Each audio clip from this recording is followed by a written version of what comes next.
ಸ್ನೇಹಿತರೆ, ಇಮ್ಯಾಜಿನ್ ಮಾಡ್ಕೊಳ್ಳಿ, ಒಂದು ಸಂಘಟನೆ ಅದಕ್ಕೆ 100 ವರ್ಷಗಳ ಇತಿಹಾಸವಿದೆ. ದೇಶ ವಿದೇಶಗಳಲ್ಲಿ ಸುಮಾರು 60,000ಕ್ಕೂ ಹೆಚ್ಚು ಶಾಖೆಗಳಿವೆ.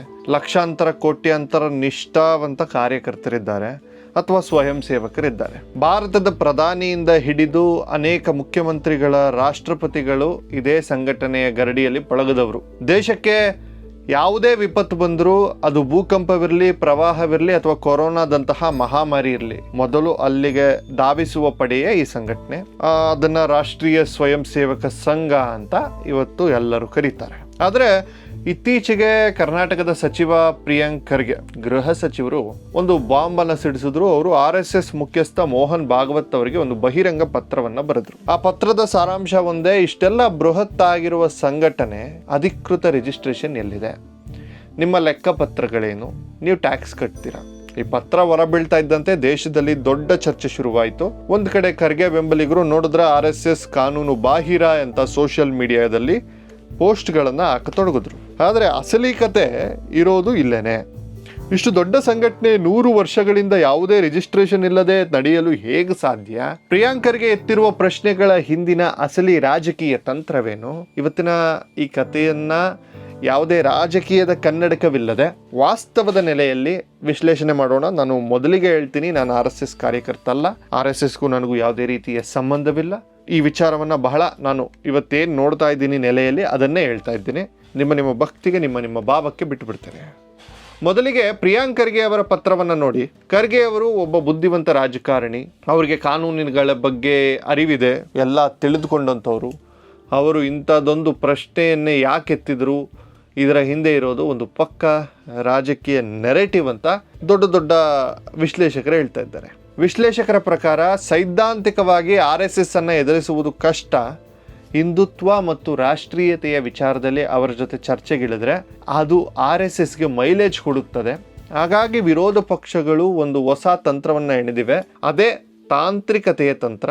ಸಂಘಟನೆಯನ್ನು ಸೈದ್ಧಾಂತಿಕವಾಗಿ ವಿರೋಧಿಸುವ ಬದಲು, ನೋಡಿ, ಇವರು ಕಾನೂನಿಗೆ ಬೆಲೆ ಕೊಡೋದಿಲ್ಲ, ಇವರು ಪಾರದರ್ಶಕತೆ ಇಲ್ಲ, ಇವರು ಸಂವಿಧಾನ ವಿರೋಧಿ ಅಂತ ಜನಸಾಮಾನ್ಯರ ಮನಸ್ಸಿನಲ್ಲಿ ಒಂದು ಅನುಮಾನದ ಬೀಜವನ್ನು ಬಿತ್ತುವುದು ಈ ಪತ್ರದ ಮುಖ್ಯ ಉದ್ದೇಶ ಅಂತ ಹೇಳಲಾಗ್ತಾ ಇದೆ. ಇದು RSS ಅನ್ನ ಡಿಫೆನ್ಸ್ ಅಂದರೆ ರಕ್ಷಣಾತ್ಮಕ ಸ್ಥಿತಿಗೆ ತಳ್ಳುವ ಒಂದು ಮಾಸ್ಟರ್ ಸ್ಟ್ರೋಕ್ ಪ್ರಯತ್ನ. ಆದರೆ ಕಾನೂನಿನ ದೃಷ್ಟಿಯಲ್ಲಿ ಇದು ನಿಜಕ್ಕೂ ನಿಲ್ಲುತ್ತಾ? ಈಗ ಕಾನೂನು ಪುಸ್ತಕವನ್ನು ಒಂದ್ಸಲ ತೆರೆದು ನೋಡಿ. ನಮ್ಮ ಭಾರತೀಯ ಸಂವಿಧಾನದ 19/1/C ವಿಧಿಯು ಭಾರತದ ಪ್ರತಿಯೊಬ್ಬ ನಾಗರಿಕನಿಗೂ ಸಂಘ ಸಂಸ್ಥೆಗಳನ್ನು ರಚಿಸುವ ಮೂಲಕ ಒಂದು ಮೂಲಭೂತ ಹಕ್ಕನ್ನು ನೀಡಿದೆ.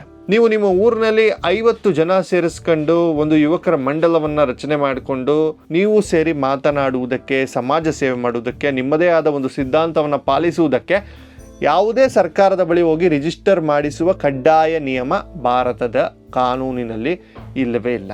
RSS ಒಂದು ಕಾರ್ಪೊರೇಟ್ ಕಂಪನಿ ಅಲ್ಲ, ಅದೊಂದು NGO ಕೂಡ ಅಲ್ಲ. ಇದೊಂದು ವಿಚಾರಧಾರೆ ಮತ್ತು ಸಾಂಸ್ಕೃತಿಕ ಚಳುವಳಿ ಅಂತ ಅವ್ರು ಹೇಳ್ತಾ ಇರ್ತಾರೆ. ಯಾವಾಗಲೂ ಅಲ್ಲಿನ ಭಾಷಣಕಾರರು ಮಾತಾಡೋದನ್ನು ನೀವು ಕೇಳಿಸ್ಕೊಂಡಿದ್ರೆ ಗೊತ್ತಿರುತ್ತೆ.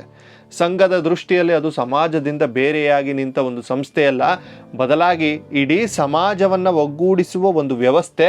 ಒಂದು ಕುಟುಂಬ ಹೇಗೆ ತನ್ನನ್ನು ತಾನು ರಿಜಿಸ್ಟರ್ ಮಾಡಿಕೊಳ್ಳುವುದಿಲ್ಲವೋ ಹಾಗೆಯೇ RSS ಕೂಡ ತಾನೊಂದು ದೊಡ್ಡ ಕುಟುಂಬ ಎಂದು ಭಾವಿಸುತ್ತದೆ ಅಂತ ಅಲ್ಲಿನ ಮುಖ್ಯಸ್ಥರು ಮಾತಾಡ್ತಾ ಇದ್ದಾರೆ.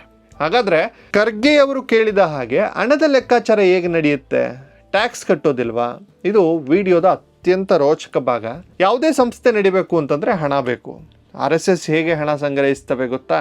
ಅವರಲ್ಲೊಂದು ಯಾವುದೇ ಕಾರ್ಪೊರೇಟ್ ಕಂಪನಿಗಳ ಹತ್ರ ಹೋಗಿ ಫಂಡ್ ಕೇಳ್ಕೊಂಡು ಹೋಗೋದಿಲ್ಲ. ಬದಲಾಗಿ ವರ್ಷಕ್ಕೊಮ್ಮೆ ಗುರುಪೂಜೆಯ ದಿನ ಅಂತ ಮಾಡ್ತಾರೆ ಅವರು. ಪ್ರತಿ ಸ್ವಯಂ ಸೇವಕನು ತನ್ನ ಸಾಮರ್ಥ್ಯಕ್ಕೆ ತಕ್ಕಂತೆ ಯಾರಿಗೂ ಕಾಣದ ಹಾಗೆ ಒಂದು ಲಕೋಟೆಯಲ್ಲಿ ಹಣವನ್ನು ಗುರುದಕ್ಷಿಣೆಯಾಗಿ ಅರ್ಪಿಸ್ತಾರೆ ಅನ್ನೋದು ನಾನು ಒಂದು ಪುಸ್ತಕದಲ್ಲಿ ಓದಿದೆ. ಇದು ಆ ವ್ಯಕ್ತಿಯ ಸ್ವಂತ ಇಚ್ಛೆಯಂತೆ. ಖರ್ಗೆ ಅವರ ವಾದ ಏನು ಅಂದರೆ, ಇಷ್ಟು ದೊಡ್ಡ ಮಟ್ಟದ ಹಣವನ್ನು ಕಲೆ ಹಾಕುವಾಗ ಪಾರದರ್ಶಕತೆ ಬೇಡವಾ ಅಂತ. ಆದರೆ ವಾಸ್ತವ ಸ್ವಲ್ಪ ಬೇರೆ ಇದೆ ಅಂತ ಅನಿಸುತ್ತೆ.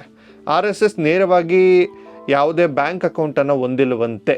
ಇದನ್ನು ಕೂಡ ನಾನು ಓದಿದ್ದು. ಬದಲಾಗಿ RSSನಿಂದ ಪ್ರೇರಿತವಾದ 100 ಸೇವಾ ಸಂಸ್ಥೆಗಳಿದೆಯಂತೆ. ಉದಾಹರಣೆಗೆ ಸೇವಾ ಭಾರತಿ, ವಿದ್ಯಾಭಾರತಿ, ವನವಾಸಿ ಕಲ್ಯಾಣ ಆಶ್ರಮದಂತಹ ಅನೇಕ ಸಂಸ್ಥೆಗಳು, ಈ ಎಲ್ಲ ಸಂಸ್ಥೆಗಳಿಗೂ ಭಾರತದ ಕಾನೂನಿನ ಪ್ರಕಾರ ನೋಂದಣಿಯಾದ ಟ್ರಸ್ಟ್ಗಳಾಗಿವೆ. ಇವುಗಳು ಅಧಿಕೃತವಾಗಿ ಬ್ಯಾಂಕ್ ಖಾತೆಗಳನ್ನು ಹೊಂದಿವೆ, ಪ್ರತಿ ರೂಪಾಯಿಗೂ ಆಡಿಟ್ ಮಾಡಿಸ್ತವಂತೆ ಮತ್ತು ನಿಯಮಾನುಸಾರ ಆದಾಯ ತೆರಿಗೆಯನ್ನು ಕಟ್ತಾರಂತೆ.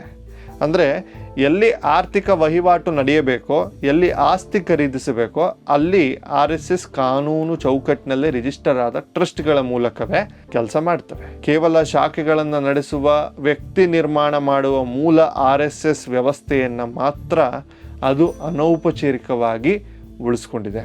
ಹಾಗಾಗಿ ಈ ಟ್ಯಾಕ್ಸ್ ಕಟ್ಟಲ್ಲ, ಇವರು ಲೆಕ್ಕ ಕೊಡಲ್ಲ, ಟ್ಯಾಕ್ಸ್ ಅನ್ನೋ ವಿಚಾರ ಬರೋದೇ ಇಲ್ಲ NGOಗಳಿಗೆ.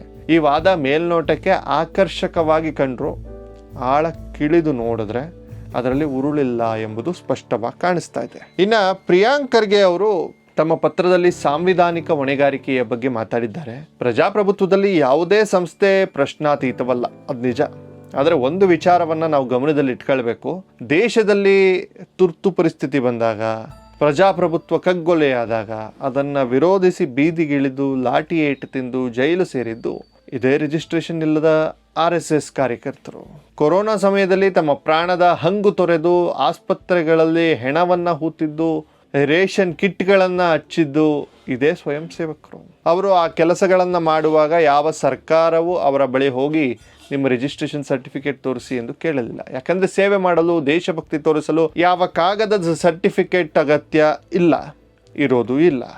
ಬಹುಶಃ ಜನಸಾಮಾನ್ಯರಿಗೆ ಎಲ್ರಿಗೂ ತಿಳಿದಿರುವಷ್ಟು ನಮ್ಮ ರಾಜಕಾರಣಿಗಳಿಗೆ ತಿಳಿದಿಲ್ಲ. ಖರ್ಗೆ ಅವರ ಪತ್ರ ಒಂದು ಅದ್ಭುತವಾದ ಡ್ರಾಫ್ಟ್, ಅದು ಓದಲು ಬಹಳ ಚೆನ್ನಾಗಿದೆ. ಆದರೆ ಅದು RSS ಅನ್ನು ಅರ್ಥ ಮಾಡಿಕೊಳ್ಳುವಲ್ಲಿ ವಿಫಲವಾಗಿದೆ. RSS ಎನ್ನುವುದು ಒಂದು ಸಂಸ್ಥೆಯಲ್ಲ, ಅದೊಂದು ಜೀವಂತ ಸಂಸ್ಕೃತಿ ಅಂತ ಅವರೇ ಹೇಳ್ತಾ ಇರ್ತಾರೆ. ನನಗೂ ಒಪಿನಿಯನ್ ಈಸ್ ಸೇಮ್. ಸಿದ್ಧಾಂತದಲ್ಲಿ ಕೆಲವು ಬಾರಿ ನಮಗೂ ಅವ್ರಿಗೂ ಟಗ್ ಆಫ್ ವಾರ್ ಆದ್ರೂ ದಟ್ಸ್ ಓಕೆ, ಕೆಲಸ ಮಾಡ್ತಾ ಇದ್ದಾರೆ. ನೀವೊಂದು ಮರವನ್ನು ಅಳೆಯಬಹುದು, ಆದರೆ ಗಾಳಿಯನ್ನು ಅಳೆಯಲು ಸಾಧ್ಯವಿಲ್ಲ. ಕೊನೆದಾಗ ಒಂದು ಮಾತು ಹೇಳಬೇಕು ಅಂತಂದರೆ, ಪ್ರಿಯಾಂಕ್ ಖರ್ಗೆ ಅವರು ಬರೆದ ಪತ್ರದಿಂದ RSSಗೆ ಯಾವುದೇ ಕಾನೂನಾತ್ಮಕ ಆಪತ್ತು ಬರೋದಿಲ್ಲ. ಯಾಕಂದರೆ ಕಾನೂನಿನ ಕಣ್ಣಿನಲ್ಲಿ ಯಾವುದು ತಪ್ಪಾಗಿಲ್ಲ. ಇದೊಂದು ಕೇವಲ ರಾಜಕೀಯ ಮೇಲಾಟವಷ್ಟೇ. ವಿರೋಧ ಪಕ್ಷಗಳು ತಮ್ಮ ಅಸ್ತಿತ್ವವನ್ನು ಉಳಿಸಿಕೊಳ್ಳಲು ಮತ್ತು ಸೈದ್ಧಾಂತಿಕ ಶತ್ರುಗಳನ್ನು ಕಟ್ಟಿ ಹಾಕಲು ಇಂಥ ತಂತ್ರಗಳನ್ನು ಮಾಡುತ್ತಲೇ ಇರ್ತವೆ. ಆದರೆ 100 ವರ್ಷಗಳಿಂದ ಬೆಳೆದು ಬಂದಿರುವ RSS ಈ ರೀತಿಯ ಸಾವಿರಾರು ಪತ್ರಗಳನ್ನು, ಟೀಕೆಗಳನ್ನು ಮತ್ತು 3 ಬಾರಿ ನಿಷೇಧವನ್ನು ಎದುರಿಸಿ ಬೆಳೆದು ನಿಂತಿದೆ.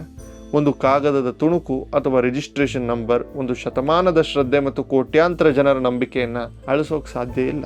ರಾಜಕೀಯ ಆಟಗಳು ನಡೆಯುತ್ತಲೇ ಇರ್ತವೆ, ಪತ್ರಗಳು ಬರ್ತವೆ ಹೋಗ್ತವೆ, ಆದರೆ ಸಮಾಜವನ್ನು ಒಗ್ಗೂಡಿಸುವ, ರಾಷ್ಟ್ರವನ್ನು ಕಟ್ಟುವ ಕೆಲಸ ನಿರಂತರವಾಗಿ ನಡೀತಲೇ ಇರಬೇಕು. ಇದು ಕೇವಲ RSSಗೆ ಸೀಮಿತ ಅಲ್ಲ. ನಾಳೆ ಯಾವುದೇ ಒಂದು ಸಂಘಟನೆಯನ್ನು, ಯಾವುದು ರಾಷ್ಟ್ರಕ್ಕಾಗಿ ದುಡಿತಾ ಇದೆಯೋ, ಯಾವುದು ಸಮಾಜ ಸೇವೆಗಾಗಿ ದುಡಿತಾ ಇದೆಯೋ, ಯಾವುದು ಸಮಾಜದ ಒಳಿತಿಗೋಸ್ಕರವೇ ದುಡಿತಾ ಇದೆಯೋ ಅಂಥದ್ದನ್ನು ಯಾರೂ ತೊಂದರೆ ಕೊಡಬಾರ್ದು ಅನ್ನೋದು ನನ್ನ ಮೂಲ ಉದ್ದೇಶ. ಸತ್ಯ ಮತ್ತು ವಾಸ್ತವದ ನಡುವಿನ ಈ ಗೆರೆಯನ್ನು ಅರ್ಥ ಮಾಡಿಕೊಳ್ಳುವುದು ಪ್ರಜ್ಞಾವಂತ ನಾಗರಿಕರಾದ ನಮ್ಮೆಲ್ಲರ ಕರ್ತವ್ಯ. ಇವತ್ತು RSS ಅವರಿಗೆ ಈ ತೊಂದರೆ ಬಂದಿದೆ, ನಾಳೆ ಬೇರೆ ಸಂಘಟನೆಗಳಿಗೂ ತೊಂದರೆ ಆಗಬಾರದು ಅನ್ನೋದೇ ನಮ್ಮ ಉದ್ದೇಶ. ಎಲ್ರಿಗೂ ಒಳ್ಳೆಯದಾಗಲಿ, ಎಲ್ಲರಿಗೂ ಒಳ್ಳೇದು ಮಾಡಿ. ಜೈ ಹಿಂದ್, ಜೈ ಕರ್ನಾಟಕ, ವಂದೇ ಮಾತರಂ. ನಮಸ್ಕಾರ.